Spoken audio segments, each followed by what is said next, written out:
ವಿಪಕ್ಷಗಳ ಹೋರಾಟದ ನಡುವೆ ಬಿ ನಾಗೇಂದ್ರಗೆ ಬಿಗ್ ರಿಲೀಫ್ ಸಿಕ್ಕಿದೆ. ಸಚಿವ ನಾಗೇಂದ್ರಗೆ ಜಾಮೀನು ಷರತ್ತು ಸಡಿಲಿಸಿರುವಂತಹ ಹೈಕೋರ್ಟ್. ಹೀಗಾಗಿ ನಾಗೇಂದ್ರಗೆ ಇಷ್ಟೆಲ್ಲ ಹೋರಾಟ ವಿರೋಧದ ನಡುವೆ ಕೂಡ ಒಂದು ರಿಲೀಫ್ ಸಿಕ್ಕಿದೆ.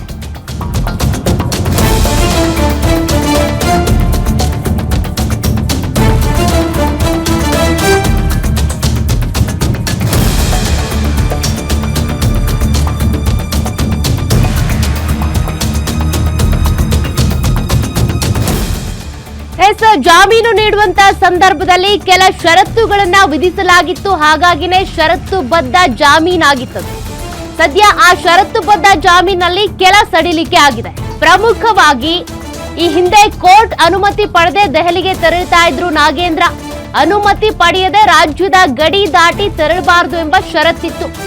ನಾಗೇಂದ್ರಗೆ ವಿಧಿಸಿದ್ದ ಈ ಷರತ್ತನ್ನ ಹೈಕೋರ್ಟ್ ಈಗ ರದ್ದುಪಡಿಸಿರೋದು. ಆದರೆ ದೇಶದ ಹೊರಗೆ ತೆರಳೋದಕ್ಕೆ ಬಿ ನಾಗೇಂದ್ರಗೆ ಕೋರ್ಟ್ ಅನುಮತಿ ಕಡ್ಡಾಯ. ನ್ಯಾಯಮೂರ್ತಿ ಎಂ ನಾಗಪ್ರಸನ್ನ ಅವರಿದ್ದ ಹೈಕೋರ್ಟ್ ಪೀಠ ಈ ಆದೇಶವನ್ನ ಹೊರಡಿಸಿದೆ. ನಾಗೇಂದ್ರ ಈ ಹಿಂದೆ ದೆಹಲಿಗೆ ಹೋಗಬೇಕು ಅಂದಾಗ್ಲೆಲ್ಲ ಕೋರ್ಟ್ ಅನುಮತಿಯನ್ನ ಪಡ್ಕೊಂಡೇ ಹೋಗಬೇಕಾಗಿತ್ತು. ಪಡೆದೇ ಹೋಗಿದ್ದಾರೆ ಅನ್ನೋ ಆರೋಪ ಕೂಡ ಇತ್ತು. ದೆಹಲಿಗೆ ಹೋಗಿ ಮಂತ್ರಿ ಸ್ಥಾನಕ್ಕಾಗಿ ಲಾಬಿ ಮಾಡುವಂತ ಸಂದರ್ಭದಲ್ಲಿ ಅದಕ್ಕೆ ಸಂಬಂಧಪಟ್ಟಂತೆ ಇಡಿ ಅಧಿಕಾರಿಗಳು ಮತ್ತೊಂದೆಡೆ ತನಿಖೆಯನ್ನು ಮಾಡ್ತಿದ್ದಾರೆ.